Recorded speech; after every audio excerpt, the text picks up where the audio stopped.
এইসমূহক যাতে বিশ্ব দৰবাৰত যোগ্যভাৱে প্ৰতিষ্ঠা কৰিব পাৰো তাৰ কাৰণে আৰু কাম কৰিম আপোনালোকক প্ৰতিশ্ৰুতি দিছো। কেইদিনমানৰ আগতে আমাৰ লাচিত মৈদামত যোৰহাটৰ লাচিত মৈদামত লাচিতৰ প্ৰতিমূৰ্তিৰ স্থাপনৰ কাম আৰম্ভ হৈছে।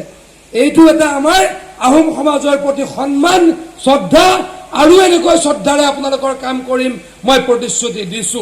আমাৰ বহু ব্যক্তি আছে, মই বেছি দীঘলীয়াকৈ ক'ব খোজা নাই, মই গুৱাহাটীলৈ গুচি যাম, গতিকে মই বহুত বেছি দীঘলীয়াকৈ নকওঁ আৰু মাত্ৰ দুটা তিনিটা কথা ক'ব খুজিছো।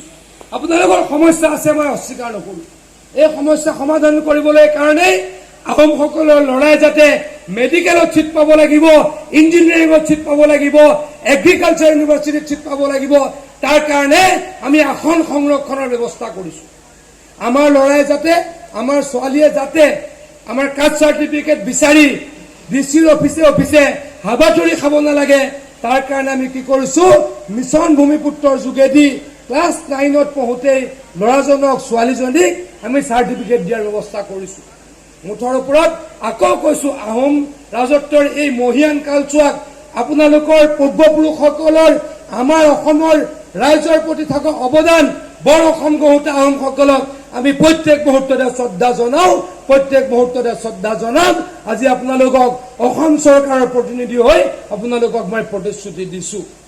কেনেকৈ আহোম ৰাজত্বই আৰম্ভ কৰা এই বিহুক আমি বিশ্ব দৰবাৰত প্ৰতিষ্ঠা কৰিবলৈ প্ৰয়াস কৰিছিলোঁ। গুৱাহাটীৰ সৰুসজাইত প্ৰায় 12,000 বিহুৱতীয়ে একেলগে নাচি বিশ্ব ৰেকৰ্ড স্থাপন কৰিছিল।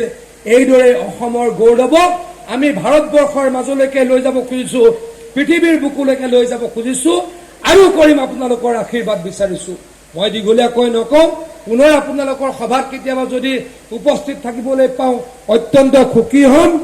আৰু এই যে কামবিলাক কৰি আছোঁ তাৰ পৰা আপোনালোকৰো যদি কেতিয়াবা পৰামৰ্শ থাকে, এই পৰামৰ্শসমূহ আপোনালোকৰ পৰা সাদৰেৰে গ্ৰহণ কৰিম বুলি মই প্ৰতিশ্ৰুতি দি মোৰ বক্তব্য সামৰিছোঁ। নমস্কাৰ, ধন্যবাদ, জয় অসম।